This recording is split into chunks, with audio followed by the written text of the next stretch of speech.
तो बच्चों, welcome to the fourth part of the series chemical reaction and equation. This is the second type of the chemical reaction, that is decomposition reaction. Decomposition reaction को क्या होता है, कैसे होता है, कुछ एक्टिविटीज़ के थ्रू समझते हैं. तो डीकम्पोजिशन रिएक्शन में है क्या, तो एक्टिविटी 1.5 को पढ़ते हैं एक बार. ये बोलता है take about 2 gram of ferrous sulphate crystal. तो डीकम्पोजिशन रिएक्शन को समझने के लिए सबसे पहले हमने क्या लिया, हमने एक फेरस सल्फेट का क्रिस्टल लिया. याद रखना, फेरस सल्फेट का क्रिस्टल क्या होता है, ये होता है तुम्हारा FeSO4.7H2O. कितना होता है, 7H2O. तो हमने सबसे पहले लिया है 2 ग्राम फेरस सल्फेट का क्रिस्टल. फेरस सल्फेट के क्रिस्टल का ग्रीन कलर होता है. कैसा होता है, ग्रीन कलर होता है. कैसा दिखता है, अगर मैं तुमको दिखाऊं, ठीक है, इसको देखो, इस तरीके से तुम देख सकते हो फेरस सल्फेट के क्रिस्टल को. ग्रीन कलर का क्रिस्टल होगा. कैसा क्रिस्टल होगा, ग्रीन कलर का क्रिस्टल होगा इनिशियल में. तो सबसे पहले तुमको क्या करना है, note the colour of the ferrous sulphate crystal. तो फेरस सल्फेट क्रिस्टल का कलर कैसा है, ग्रीन कलर है. कैसा कलर है, ग्रीन कलर है. Heat the boiling tube over the flame. अब तुम्हें क्या करना है, क्रिस्टल को तुमने क्या करा है, इस क्रिस्टल को तुमने जो है एक बॉइलिंग ट्यूब में लिया है. किस में लिया है, बॉइलिंग ट्यूब में. यहाँ पर बॉइलिंग ट्यूब दिख रहा है तुमको, इस तरीके का एक बीकर है, इस तरीके का एक बोल सकते हैं टेस्ट ट्यूब है, जिसको हम बोलते हैं बॉइलिंग ट्यूब. क्या बोलते हैं, बॉइलिंग ट्यूब. तो हमने क्या लिया है, हमने बॉइलिंग ट्यूब लिया है. बॉइलिंग ट्यूब के अंदर छोटे छोटे क्रिस्टल ले लिए हैं. क्या ले लिए हैं, छोटे छोटे, हमने छोटे छोटे क्रिस्टल ले लिए हैं. किसके लिए हैं क्रिस्टल, हमने छोटे छोटे क्रिस्टल लिए हैं फेरस सल्फेट के. ठीक है, FeSO4.7H2O के क्रिस्टल लिए. अब मैं इसको क्या करूँगा, मैं इसको बर्नर में या स्पिरिट लैम्प के ऊपर हीट करूँ. और जब मैंने हीट किया, इसका मतलब मैंने अपने फेरस सल्फेट को क्या दिया, मैंने अपनी फेरस सल्फेट को क्या दिया है, मैंने अपने फेरस सल्फेट को हीट दी है. क्या दी है, हीट दी है. ठीक है, तो जैसी मैंने इसको हीट दी तो मैंने देखा मेरे FeSO4 का कलर मेरा चेंज हो गया. क्या हो गया, चेंज हो गया. क्यों चेंज हुआ, क्योंकि इसमें जो कलर था वो 7H2O की वजह से था, वाटर ऑफ क्रिस्टलाइजेशन की वजह से था. तो अब क्या होगा, अब वो तुम्हारा बन जाएगा FeSO4, और जो तुम्हारे वाटर के मॉलिक्यूल्स होंगे वो तुम्हारे गैस की फॉर्म में उड़ जाएंगे, जिसकी वजह से जो FeSO4 बनेगा इसका वाइट कलर होगा. कैसा होगा, वाइट कलर होगा. अब तुम क्या करोगे, अब तुम इसकी फर्दर हीटिंग कराओगे. क्या कराओगे, इसकी फर्दर हीटिंग करवाओगे. तो ये तुम्हारा कन्वर्ट हो जाएगा किसमें, ये आपका कन्वर्ट हो जाएगा Fe2O3. ठीक है, Fe2O3 प्लस SO2 गैस में प्लस SO3 गैस में. Fe2O3 तुम्हारा सॉलिड होता है, SO2 तुम्हारा गैस होता है, और SO3 भी तुम्हारा क्या होता है, गैस होता है. तो यहाँ पर तुमने देखा कि तुम्हारे पास FeSO4.7H2O क्या था, एक सिंगल प्रोडक्ट, एक सिंगल रिएक्टेंट था. क्या था, एक सिंगल रिएक्टेंट था. ये सिंगल रिएक्टेंट हीट देने की वजह से किसका यूज़ हुआ, यहाँ पर टूटने के, हीट का यूज़ हुआ. तो हीट को हम बोलते हैं थर्मल एनर्जी. क्या दी तुमने, थर्मल एनर्जी दी. तो तुमने थर्मल एनर्जी दी, तो थर्मल एनर्जी देने के बाद तुम्हारा सिंगल रिएक्टेंट कन्वर्ट हो गया मल्टीपल सिंपलर प्रोडक्ट में. किस में कन्वर्ट हो गया, बहुत सारे एक से ज़्यादा सिंपल प्रोडक्ट में कन्वर्ट हो गया. किस में कन्वर्ट हो गया, सिंपल प्रोडक्ट में कन्वर्ट हो गया. तो सिंपल प्रोडक्ट में कन्वर्ट हो गया, इसीलिए इस रिएक्शन को हम बोलते हैं डीकम्पोजिशन रिएक्शन. क्या बोलते हैं, डीकम्पोजिशन रिएक्शन. तो डीकम्पोजिशन रिएक्शन में क्या हो रहा है, डीकम्पोजिशन रिएक्शन में तुम्हारा एक सिंगल रिएक्टेंट टूट के, या तो हीट से, या तो इलेक्ट्रिसिटी से, या तो तुम्हारा और किससे हो सकता है, तुम्हारे लाइट से टूटेगा, और एक से ज़्यादा सिंपल प्रोडक्ट में कन्वर्ट हो जाएगा. समझ में आया. अब इसमें देखते हैं आगे क्या लिखा हुआ है NCERT में. ठीक है, इसको रीड करते हैं. तो NCERT बोलती है, have you notice that the green colour of the ferrous sulphate. तो सबसे पहली बात तो ये भाई, फेरस सल्फेट के क्रिस्टल का कैसा कलर है, ग्रीन कलर है, हैज़ चेंज. तो सबसे पहला नोटिस तुम ये करोगे कि फेरस सल्फेट का ग्रीन कलर चेंज हो जाएगा. You also smell the characteristic order, और तुमको एक कैरेक्टरिस्टिक स्मेल आएगी. ठीक है, you also smell the characteristic order of burning sulphur, और सल्फर के बर्निंग की एक कैरेक्टरिस्टिक ऑर्डर आती हुई नजर आएगी, एक स्मेल आती हुई नजर आएगी गैस की. वो गैस कौन सी होगी, ठीक है, वो गैस है तुम्हारी SO2 गैस. कौन सी गैस है, SO2 गैस है. ठीक है, ये कंप्लीट रिएक्शन है जो ऊपर हो रही थी. ठीक है, उसको मैंने लिख के दिखाया था, वही रिएक्शन को यहाँ पर लिखा गया. तो याद रखना बच्चों, this reaction is very important for CBSE 2027 board exam. Clear है कि नहीं है, ठीक है, तो इसको जो है ढंग से तुम प्रैक्टिस करोगे। Now in this reaction you can observe that single product, इस रिएक्शन में तुमने ये ऑब्जर्व किया कि जो तुम्हारा सिंगल प्रोडक्ट था, सिंगल प्रोडक्ट कौन सा था, फेरस सल्फेट का crystal, single product breaks down to give simpler product, वो किस में टूट गया, वो छोटे छोटे सिंपलर प्रोडक्ट में टूट गया। Therefore this reaction is called decomposition reaction. तो अगर पेपर में डेफिनेशन आई डीकम्पोजिशन रिएक्शन की तो ये पूरी लाइन तुमको लिख के आनी है, this is called decomposition reaction. यहाँ तक कोई डाउट है कि नहीं है, ठीक है। Now ferrous sulphate crystal loose water when heated, तो वही है फेरस सल्फेट का क्रिस्टल। अगर पूछा जाएगा भाई फेरस सल्फेट के क्रिस्टल का क्या कलर है, तो तुम बोलोगे ग्रीन कलर है, और अगर पूछेगा फेरस सल्फेट का क्या कलर है, वाइट कलर है। और पूछा जाएगा भाई ये फेरस सल्फेट का ग्रीन कलर को देने वाला कौन था, ग्रीन कलर को देने वाले थे ये 7 वाटर के मॉलिक्यूल, जिसको आगे जाके तुम्हें पता चलेगा, जिसको हम बोलते हैं वाटर ऑफ क्रिस्टलाइजेशन। यही वाटर ऑफ क्रिस्टलाइजेशन होते हैं जो तुम्हारे कंपाउंड को कलर, तुम्हारे कंपाउंड को शेप प्रोवाइड करवाते हैं। तो याद रखना FeSO4.7H2O का ग्रीन कलर होता है। जब वो वाटर को लूज करता है हीटिंग की वजह से, तो उसका कलर जो है क्रिस्टल के कलर चेंज हो जाता है। क्या हो जाता है, क्रिस्टल का कलर, ठीक है, colour of the crystal changes. It then decompose to form ferric oxide, फिर वो डिकम्पोज होता है, पहले कलर में चेंज होता है, फिर वो डिकम्पोज होना स्टार्ट होता है, और डिकम्पोज होके क्या बनाता है, decompose to ferric oxide, sulphur dioxide and sulphur trioxide. Ferric oxide is a solid. Ferric oxide क्या है, फेरिक ऑक्साइड तुम्हारा याद रखना सॉलिड होता है। कैसा होता है फेरिक ऑक्साइड, सॉलिड होता है। तुम्हारा SO2 कैसा होता है, SO2 और SO3 ये दोनों गैसेस है, कैसी है, गैसेस हैं। सो बेसिकली जो बोला गया था बर्निंग स्मेल आती है, सल्फर के जलने की जो स्मेल आती है वो तुम्हारा SO2 और SO3 की ही स्मेल है। क्लियर है कि नहीं, यहाँ तक समझ में आ गया। तो ये एक डीकम्पोजिशन रिएक्शन का पहला एग्जाम्पल है, ठीक है, जिसको हम बोलते हैं burning of ferrous sulphate crystal. अब इसके आगे क्या बोला गया है, decomposition of calcium carbonate to calcium oxide and carbon dioxide on heating is an important decomposition reaction used in various industries। इसके बाद क्या बोलता है, इसके बाद बोलता है जो तुम्हारा कैल्शियम कार्बोनेट की हीटिंग जब तुम करवाते हो तो तुम्हारा बनता है कैल्शियम ऑक्साइड, क्या बनता है, एंड कार्बन डाइऑक्साइड बनता है। क्या बनता है, कार्बन डाइऑक्साइड बनता है। ये एक बहुत इंपॉर्टेंट डीकम्पोजिशन रिएक्शन है जो कि बहुत सारे इंडस्ट्रीज़ में यूज़ होती है। बहुत सारी इंडस्ट्रीज़ में क्यों यूज़ होती है, क्योंकि भाई कैल्शियम कार्बोनेट, याद रखना इससे पहले हमने पढ़ा था कॉम्बिनेशन रिएक्शन में कि मेरे को चाहिए होता है क्विक लाइम। क्या चाहिए होता है, क्विक लाइम, जिसको मैं बोलता हूँ CaO, इसको मैंने चूना भी बोला था, है ना। और इसका यूज़ क्या है, मैं इसको पानी के अंदर डालता हूँ तो मेरा बनता है स्लैग्ड लाइम, है ना। मैं इसको जब वाटर के अंदर डालता हूँ तो मेरा क्या बनता है, स्लैग्ड लाइम बनता है। और उस स्लैग्ड लाइम को मैं कहाँ पर यूज़ करता हूँ, उस स्लैग्ड लाइम को मैं यूज़ करता हूँ अपनी वॉल्स को पेंट करने में। तो इसलिए मैं कह सकता हूँ कि भाई कैल्शियम कार्बोनेट को जब मैं हीट करता हूँ तो मेरे पास एक ऐसा प्रोडक्ट बनता है जो कि जिसकी बहुत सारी इंडस्ट्रियल एप्लीकेशन है, राइट। तो याद रखना this reaction is very important, ढंग से करना। इस रिएक्शन में हो क्या रहा है बच्चों, तुमने सबसे पहले लिया कैल्शियम कार्बोनेट, क्या लिया है, कैल्शियम कार्बोनेट, जिसको हम बोलते हैं लाइमस्टोन। क्या बोलते हैं, लाइमस्टोन। लाइमस्टोन क्या होता है, लाइमस्टोन को जनरली इन हिंदी में चूना पत्थर भी बोलते हैं। क्या बोलते हैं, चूना पत्थर, बिकॉज ये वो पत्थर होता है जिससे तुम्हारा क्विक लाइम चूना बनता है, ठीक है। तो लाइमस्टोन तुमने लिया, लाइमस्टोन की तुमने क्या करवाई, हीटिंग करवाई। क्या करवाई, हीटिंग। किससे हीटिंग करवाई, हीट दे के। तो इसको हम कौन सा डिकम्पोजिशन बोलेंगे, थर्मल डिकम्पोजिशन। कौन सा decomposition, thermal decomposition.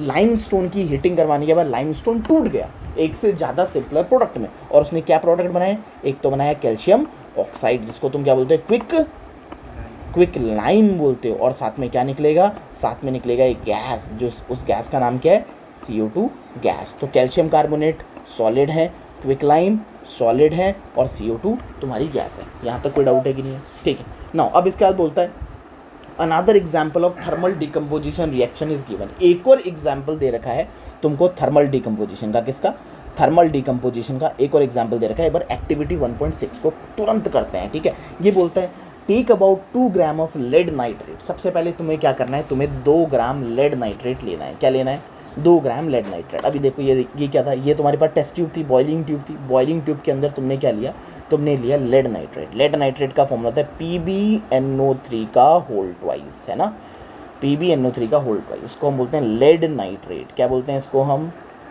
Lead nitrate बोलते हैं बच्चों, लेड नाइट्रेट, ठीक है। Hold the boiling tube with a pair of tongs. याद रखना अगर तुमको इसको बर्न करवाना है तो डायरेक्टली हैंड से बॉइलिंग ट्यूब को होल्ड नहीं करोगे, बॉइलिंग ट्यूब को पकड़ने के लिए तुम्हारे पास टोंग आते हैं। क्या आते हैं? टोंग्स। तो टोंग से अपनी बॉइलिंग ट्यूब को होल्ड करोगे और फिर उसको क्या करोगे, उसको जो है बर्न करोगे। Hold the boiling tube with a pair of tongs and heated with it over a flame, और उसको जो है फ्लेम के ऊपर हीट करोगे। What do you observe? तो तुमने क्या ऑब्जर्व किया? ऑब्जर्वेशन में क्या होता है बच्चों, एक बार देखते हैं। Will observe the emission of brown fumes, तो तुमको क्या दिखेगा, एक ब्राउन फ्यूम निकलती हुई नजर आएगी। क्या नजर आएगी? ब्राउन फ्यूम्स निकलती हुई नजर आएगी। ये ब्राउन फ्यूम्स किसकी होती है? ये ब्राउन फ्यूम्स होती है NO2 गैस की। कौन से गैस की? NO2 गैस की ब्राउन फ्यूम्स होती है। These reaction that takes places, अब यहाँ पर कौन सी रिएक्शन हो रही है, ठीक है, एक बार वो देखते हैं। ये रिएक्शन ही है। तो सबसे पहले तुमने टेस्ट ट्यूब में लिया था लेड नाइट्रेट। क्या लिया था? Lead nitrate. लेड नाइट्रेट एक सॉलिड है, उसकी जब तुमने हीट करवाए, जब तुमने उसको हीट दी तो वो ब्रेक डाउन हो गया। किसमें? सबसे पहले उसने बनाया लेड ऑक्साइड। क्या बनाया? Lead oxide. और उसने क्या बनाया? नाइट्रोजन डाइऑक्साइड गैस, जिसकी ब्राउन फ्यूम निकलती हुई नजर आई। क्या नजर आई? ब्राउन फ्यूम निकलती हुई नजर आई। ठीक है, कैसी होती है इसकी? Brown fumes. ठीक है, ब्राउन फ्यूम्स होती है। और इसके अलावा तुम्हारे पास ऑक्सीजन गैस निकली। तो बच्चों याद रखना, it is also very important reaction. ये भी बहुत इंपॉर्टेंट रिएक्शन। तो हुआ क्या है, पर दोबारा लिख के देखते हैं। लेड नाइट्रेट तुमने लिया, PbNO3 का होल ट्वाइस जो कि सॉलिड फॉर्म में था, फिर तुमने इसकी थर्मल डिकम्पोजिशन करवाई है तो हीट दी। हीट देने के बाद ये ब्रेक डाउन हो गया किसमें? लेड ऑक्साइड में, प्लस किस में कन्वर्ट हुआ? NO2 गैस में। NO2 गैस की कैसी फ्यूम्स निकली?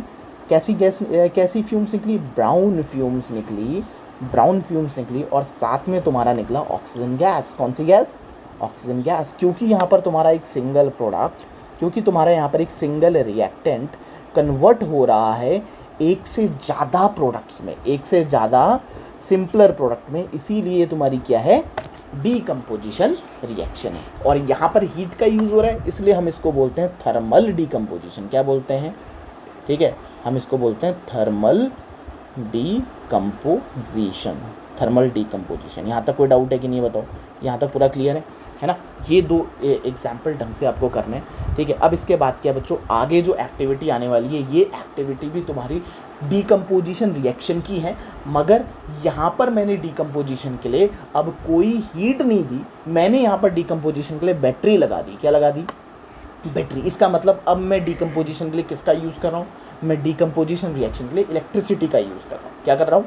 इलेक्ट्रिसिटी का। तो अब हम पढ़ने वाले हैं इलेक्ट्रोलिटिकल डीकम्पोजिशन। क्या पढ़ने वाले हैं? Electrical decomposition. क्या पढ़ने वाले हैं? Electrical decomposition. क्योंकि यहाँ पर अब मैं डीकम्पोज करवाने के लिए इलेक्ट्रिसिटी का यूज़ करने वाला हूँ। क्लियर है कि नहीं? समझ में आए? तो बच्चों ये जो एक्टिविटी है, ये वाली जो यहाँ पर मैं करवाने वाला हूँ, ये बहुत इंपॉर्टेंट होने वाली है, क्योंकि इसमें से क्वेश्चन तुम्हारे बनेंगे ही बनेंगे। ठीक है, क्या है इस एक्टिविटी को? एक्टिविटी 1.7 को करते हैं और फिर इसको ठीक है डिस्कस करेंगे। इसके बाद हमने क्या करा, हमने एक प्लास्टिक का मग लिया है, drill 2 holes at the base and fit rubber stopper in this hole. तो हमने क्या करा, हमने तुम्हारा प्लास्टिक का मग लिया है, उसके नीचे से 2 होल्स बनाए हैं। ठीक है, और उसमें जो है रबर के स्टॉपर्स लगा दिए। दिख रहा होगा रबर स्टॉपर्स। ठीक है, रबर के स्टॉपर्स लगा दिए। In these 2 hole insert a carbon electrode. ये ब्लैक कलर का तुमने दिख रहा है यहाँ पे, ये ब्लैक कलर का तुम्हारा कार्बन के इलेक्ट्रोड्स हैं। क्या है? तुम्हारे कार्बन के इलेक्ट्रोड्स हैं। In these rubber stopper as shown in the figure 1.6। तो क्या किया, सबसे पहले हमने एक मग लिया। क्या लिया? मग लिया। मग में मैंने 2 होल्स करे। क्या करे? मैंने 2 होल्स करे। इस होल्स में मैंने क्या लगा दिया? मैंने रबर स्टॉपर लगाए। क्या लगाए? रबर के स्टॉपर लगाए। स्टॉपर के अंदर मैंने क्या डाला? मैंने डाला कार्बन के इलेक्ट्रोड्स, ग्राफाइट रॉड भी बोलते हैं। कार्बन के इलेक्ट्रोड्स क्या होते हैं? Graphite rod. तो मैंने जो है कार्बन के इलेक्ट्रोड्स लगा दिए। और कार्बन के इलेक्ट्रोड्स को क्या बोला जाता है? इन कार्बन के इलेक्ट्रोड्स को हम बोलते हैं ग्राफाइट रॉड्स। क्या बोलते हैं? ग्राफाइट रॉड्स बोलते हैं, ग्राफाइट रॉड्स। ठीक है, इसके बाद क्या? Connect these electrode to a 6 volt की बैटरी। अब इन इलेक्ट्रोड को तुम क्या करोगे? 6 वोल्ट की बैटरी के साथ कनेक्ट कर दोगे। कितने वोल्ट की बैटरी के साथ कनेक्ट कर दोगे? 6 वोल्ट की बैटरी के साथ कनेक्ट कर दोगे। यहाँ तक कोई डाउट है कि नहीं है ना? 6 वोल्ट की बैटरी के साथ कनेक्ट कर दोगे। Now fill the mug with a water. अब इस पानी को किससे भर दो? इस पानी को तुमको भर देना है वाटर से। किससे भर देना है? वाटर से। ठीक है, तो तुमने क्या करा? इस मग को पूरी तरीके से वाटर से भर दिया। क्लियर है कि नहीं? Now fill the mug with the water such that the electrodes are immerse. कुछ इस तरीके से पानी से भर दो कि तुम्हारे इलेक्ट्रोड उसके अंदर क्या हो जाए, डूब जाएं, इमर्ज हो जाएं। add a few drop of dilute sulfuric acid to the water। अब इस पानी के अंदर कुछ ड्रॉप क्या डाल दो, कुछ ड्रॉप जो है सल्फ्यूरिक एसिड के डाल दो। किसके डाल दो? सल्फ्यूरिक एसिड, H2SO4 के कुछ ड्रॉप डाल दोगे। ठीक है, क्यों सल्फ्यूरिक एसिड डालना पड़ता है, ये सारी चीज़ें पूछी जाती है इस रिएक्शन में। ठीक है, take 2 test tube filled with the water and invert them over the 2 carbon electrodes. ठीक है, अब टेस्ट ट्यूब लोगे, 2 टेस्ट ट्यूब लोगे, उसको इन्वर्ट कर दोगे इन 2 कार्बन इलेक्ट्रोड्स के अंदर। राइट, इस तरीके से देखा होगा, ये 2 टेस्ट ट्यूब तुमने लिए। ठीक है, switch on the current and leave the apparatus undisturb for some time. Current को ओपन करो और एपरेटस को अनडिस्टर्ब छोड़ दो कुछ समय के लिए। You will observe the formation of bubble. तो तुमको क्या दिखेगा, तुमको दिखेगा कि भाई इन इलेक्ट्रोड्स के ऊपर बबल्स फॉर्म हो रहे हैं। ठीक है, you will observe the formation of bubbles at both the electrodes. These bubbles displace water in the test tube। ये बबल क्या करते हैं, ये बबल तुम्हारे क्या करेंगे, वाटर को डिस्प्लेस करेंगे, पानी को हटाएंगे और खुद उस पानी की जगह लेने लग जाएंगे। ठीक है, इन द वॉल्यूम, तुम बोलोगे is the volume of the gas collected the same in both the test tube. क्या जो टेस्ट ट्यूब के ऊपर जो गैस कलेक्टेड होगी वो दोनों तरफ सेम है? तो देखा जाएगा सेम नहीं होती है। ठीक है, रिमूव देम केयरफुली। फिर हमको इसको केयरफुली रिमूव करना है दोनों टेस्ट ट्यूब को। Test these gases 1 by 1 bringing a burning candle close to the mouth. अब दोनों में से क्या करो, दोनों गैसेस को क्या करो, टेस्ट करो। ठीक है, by bringing the burning candle near the mouth of the test tube. Test tube के माउथ में बर्निंग कैंडल को लेकर आओगे, जिसमें पॉपिंग साउंड आएगा, वो तुम्हारा क्या होगा, वो तुम्हारा हाइड्रोजन गैस होगा। और जिसमें तुम्हारी फ्लेम बढ़ जाएगी वो तुम्हारा O2 गैस होगा। जिसमें तुम्हारी फ्लेम एक्सटिंग्विश हो जाएगी वो तुम्हारा CO2 गैस होगा, है ना। तो पता चल जाएगा ना what happen in each case, which gas is present in each test tube. इसको थोड़ा सा अब जो है यहाँ पर इसी रिएक्शन को जो है एक्टिविटी 1.7 को और भी डीपली हम इसमें पढ़ने वाले हैं। ठीक है, इतना समझ में आएगा। सो बेटा 1.7 एक्टिविटी 1.7 को एक ईजी तरीके से यहाँ से यहाँ पर समझते हैं इधर पर हो क्या रहा है। सो हमने क्या करा, हमने लिया बीकर के अंदर वाटर। क्या लिया था हमने बीकर के अंदर? वाटर। वाटर में पास करवाई हमने इलेक्ट्रिसिटी। क्या पास करवाई? इलेक्ट्रिसिटी। तो वाटर में मैंने जैसे ही इलेक्ट्रिसिटी को पास करवाया तो मेरा वाटर ब्रेक डाउन हो गया H2 और O2 में। किस में ब्रेक डाउन हो गया? H2 gas and O2 gas में। बट द क्वेश्चन अराइजेज, ये H2 गैस और ये O2 गैस कहाँ पर निकलती है? तो याद रखना, सिंपल तरीका बता रहा हूँ, जो तुम्हारा हाइड्रोजन है जब ब्रेक डाउन होगा वाटर का तो हाइड्रोजन अपने आयंस की फॉर्म में निकलेगा। क्योंकि हाइड्रोजन पॉजिटिव आयन बनाता है तो वो नेगेटिव कैथोड की तरफ निकलेगा। राइट, तो पॉजिटिव हाइड्रोजन नेगेटिव कैथोड की तरफ जाएगा, वहाँ से 2 इलेक्ट्रॉन्स को एक्सेप्ट करेगा और H2 गैस की फॉर्म में तुम्हारे कैथोड के ऊपर लिबरेट हो जाएगा। कहाँ पे? तुम्हारे कैथोड के ऊपर लिबरेट हो जाएगा। तो कैथोड में हाइड्रोजन गैस लिबरेट होती है। याद रखना, एनोड तुम्हारा पॉजिटिवली चार्ज होता है, तो पॉजिटिवली चार्ज में नेगेटिवली चार्ज आयन जाएगा। नेगेटिवली चार्ज आयन होता है तुम्हारा O नेगेटिव आयन। तो O नेगेटिव आयन क्या करेगा, तुम्हारे एनोड में जाएगा, एक और ऑक्सीजन के साथ कंबाइन करेगा और अपने इलेक्ट्रॉन्स को लिबरेट करवा लेगा। और जब वो अपने इलेक्ट्रॉन्स को लिबरेट करवा देगा तो इलेक्ट्रॉन्स को लिबरेट करवाने के बाद वो क्या करेगा, वो जो है O2 गैस बना लेगा। कौन सी गैस बना लेगा? O2 गैस को बना लेगा। तो तुम्हारा जो O2 गैस है वो लिबरेट होती है एनोड में और जो तुम्हारी हाइड्रोजन गैस होती है वो लिबरेट होती है आपकी कैथोड में। इसके अलावा तुम देखोगे कि जो हाइड्रोजन गैस है, इधर पर तुम देख रहे हो वाटर का लेवल हाइड्रोजन गैस के अंदर कम है और H2 गैस का लेवल ज़्यादा है। क्यों? क्योंकि हाइड्रोजन का वॉल्यूम हमेशा डबल फॉर्म होता है देन द ऑक्सीजन। तो याद रखना, इसमें क्वेश्चन क्या क्या पूछे जाते हैं। क्वेश्चन ये पूछे जाते हैं हाइड्रोजन गैस कहाँ पर लिबरेट होगी, वो कैथोड में होगी। एनोड तुम्हारा ऑक्सीजन गैस कहाँ पर लिबरेट होगी, एनोड में होगी। किसका वॉल्यूम ज़्यादा होगा, तो हाइड्रोजन गैस का जो वॉल्यूम होता है वो O2 गैस के कंपैरिजन में ज़्यादा होता है। तो H2 का वॉल्यूम 2 टाइम्स होता है O2 के, तो H2 का रेशियो होगा 2:1। तो O2 अगर तुम्हारा 1 लीटर रिलीज़ हो रहा है तो H2 तुम्हारा 2 लीटर रिलीज़ होगा। क्यों? क्योंकि जो वॉल्यूम का रेशियो है वो है 2:1, मतलब हाइड्रोजन गैस 2 टाइम्स निकलेगी ऑक्सीजन से। राइट, तो ये है तुम्हारी इलेक्ट्रोलिटिकल डिकम्पोजिशन ऑफ योर वाटर। ठीक है, आगे स्टार्ट। सो नेक्स्ट है आपका फोटोलिटिकल डिकम्पोजिशन। कौन सा है आगे आपका फोटोलिटिक डिकम्पोजिशन। फोटोलिटिक डिकम्पोजिशन का मतलब क्या है, यहाँ पर तुम लाइट का यूज़ कर रहे हो, डिकम्पोजिशन, ठीक है, फोटोलिटिक डिकम्पोजिशन। तो फोटोलिटिक डिकम्पोजिशन में क्या हो रहा है बच्चों, फोटोलिटिक डिकम्पोजिशन में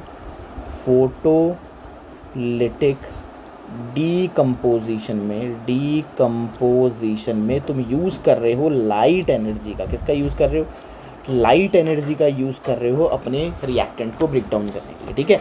तो इधर पर तुमने क्या लिया, तुमने लिया सिल्वर, ये बोलता है you will see that white colour silver chloride. जो सिल्वर क्लोराइड का कलर कैसा होता है, वाइट कलर का होता है, वो ग्रे में कन्वर्ट हो जाता है। किस में कन्वर्ट हो जाता है, ग्रे में कन्वर्ट हो जाता है जब हम उसको सनलाइट में रखते हैं। This is due to the decomposition of silver chloride into silver and chlorine by light.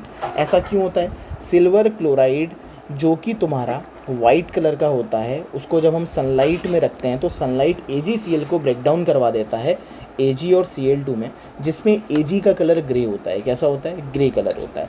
तो ग्रे कलर क्यों बन जाता है, AgCl का जब डिकम्पोजिशन होता है in the presence of sunlight, तो वो तुम्हारा ग्रे कलर का सिल्वर फॉर्म कर देता है, ठीक है। होप सो इतना क्लियर होगा। तो अब आगे स्टार्ट करते हैं। आगे क्या है, आगे बोलता है सिल्वर ब्रोमाइड का सेम तरीके से डिकम्पोजिशन होता है। AgBr को जब हम सनलाइट में रखते हैं तो AgBr ब्रेक डाउन हो जाता है तुम्हारा Ag प्लस Br2 में। याद रखना इंपॉर्टेंट क्वेश्चन क्या बन रहा है, एक तो फोटोलिटिकल डिकम्पोजिशन का एग्जाम्पल बताओ, तो एग्जाम्पल में तुम एग्जाम्पल दोगे एक तो AgCl2 का, AgCl का और AgBr का, है ना, AgBr का। तो AgCl ब्रेक डाउन होकर क्या बनाएगा, Ag प्लस Cl2, और AgBr तुम्हारा डिकम्पोज होकर क्या बनाएगा, Ag प्लस Br2।